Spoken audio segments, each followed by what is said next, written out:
Welcome back to episode 3. Less than 5. Welcome back to episode less than 5 of 5 for 5. I am Gene Shirokobrod. And I'm Ryan Smith. All right. A lot to talk about today. Still 5 minutes to do it. Give you a recap. We're going to give you 5 minutes of ideas to get you set up for the rest of the week. You want to kick it off today? No.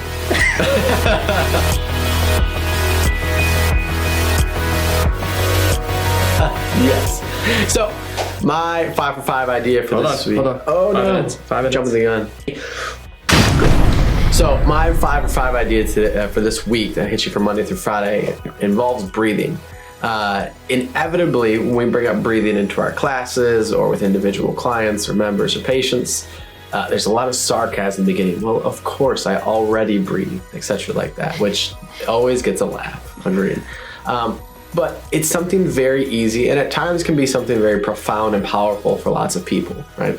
If you're thinking that I don't really need anything to change how I feel or to calm myself down or that stuff, if you drink coffee, if you take any sort of anything, energy drink wise or all that, you're already doing and changing how you feel because you're either too tired or you're too peppy or whatever happens to come, you're trying to change how you feel consistently.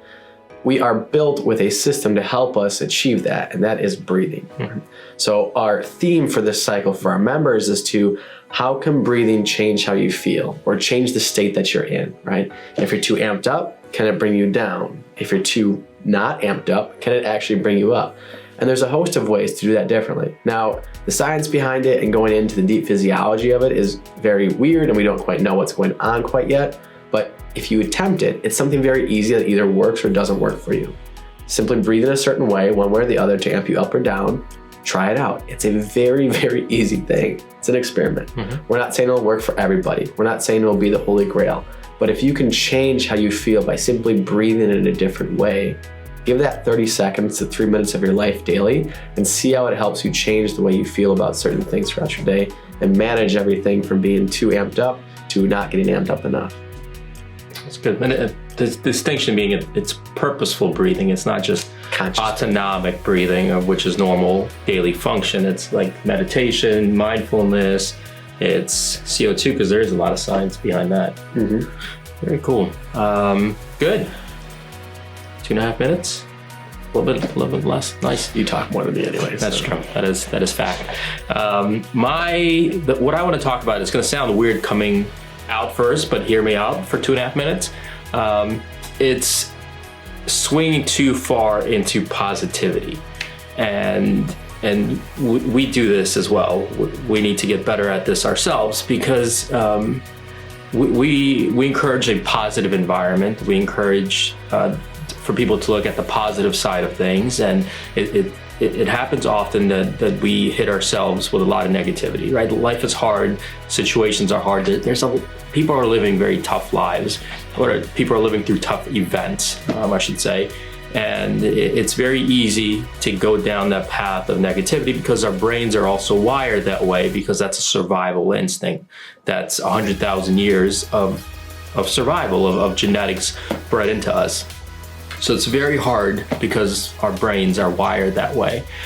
So what we often say, and I think, again, sometimes we go too far, is somebody says something negative or somebody says something that's tough going on in their life, and we say, well, look at the positive, or, look at this, or think positive, which is great for most times. But I think what we don't do a good enough job of, and I challenge you to ask yourself this as well, is do you acknowledge the tough? Do you acknowledge the negative and say, look, yeah, you're right, this is tough. Yeah, this does suck.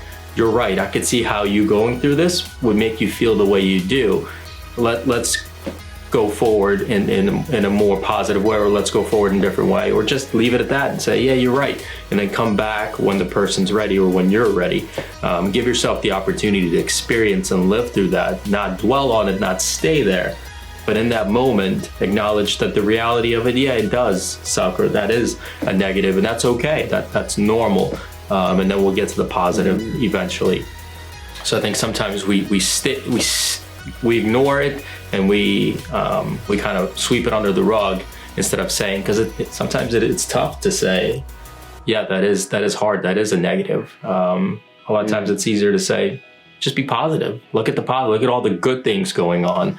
But not everyone is ready for that at that time. So that's mine. At 20 seconds to go. We're getting good at this. Unbelievable. So that's our challenge to you is, do you consciously think about breathing? I mean, when's the last time you focused on doing something like that? Conscious breaths.